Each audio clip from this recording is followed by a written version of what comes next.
All right, so let's take a closer look at the photon here. So we got a really nice yellow cover here, and that's to protect it from UV rays. Let's go ahead and take that off. And it is one piece, very solid. I like the construction. So we can see the build construction on the Z-axis is pretty heavy duty, and everything is metal here. This part here is plastic, but that doesn't really do much. And we do have a linear rail.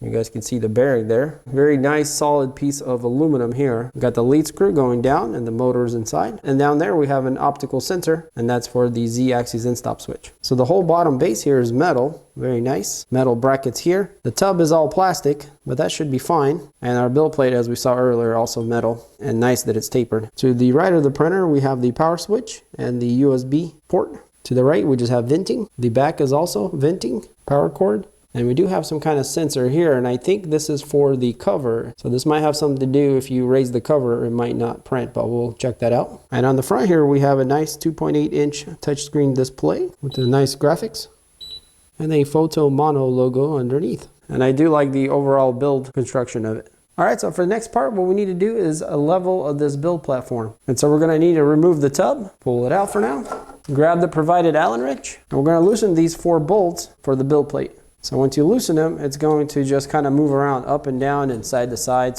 And the reason we want it loose is because we're going to lower our Z-axis down to level the build platform. So I'm going to use this reasonably thick quality control piece of paper here as my leveling base. And so we're going to go into tools, and then we're going to go to move Z-axis, and we're going to click on the home button. I don't know if you guys can see any of that. Maybe now you can, but yeah, there's a home button here, and we're going to click on that, and that's going to lower the Z-axis down.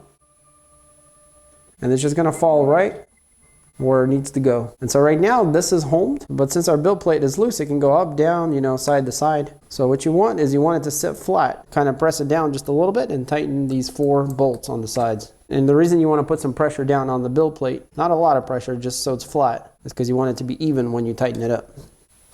So yeah, simple as that. Now we have a nice little gap between the screen and the build plate. And the reason you want a little gap is because you have the film here in between, and you want to leave a little room for that plus the first layer. So after you tighten this, then you're going to go back and click set Z to 0, and basically that's just going to put in the memory that this is where the start point is. So if we click on that, it's going to ask us if we want to set it. Yes, enter.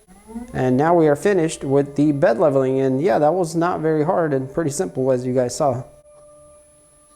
So let's go ahead and check the LCD panel here by going into tools and clicking the detection button here. So this is testing out the top of the screen, make sure it works, the LCD and the UV lights. So we have a few options we can test. Let's just go with what it's got. Click next, and this is what it's going to draw out, and hopefully you guys can see we have that pattern there. Okay, so that was only for 6 seconds. Let's do 30 seconds, and let's try another pattern here. Click next. So now it's in the middle, and you guys could maybe see the type of UV lamps that they have in there. And these are actually called matrix parallel, kind of like an optical way of spreading the light. And it has like these little bubble balls spread the UV light evenly. But yeah, it looks like everything is working. The LCD is working and the UV lights are operating. So we do have another one. Let's see what that one looks like out of curiosity. Okay, so that's the whole screen wide open. So yeah. All right, so that looks good. So let's set our tub back in here, and we'll tighten it up. So from here on, we're pretty much ready to do our first print.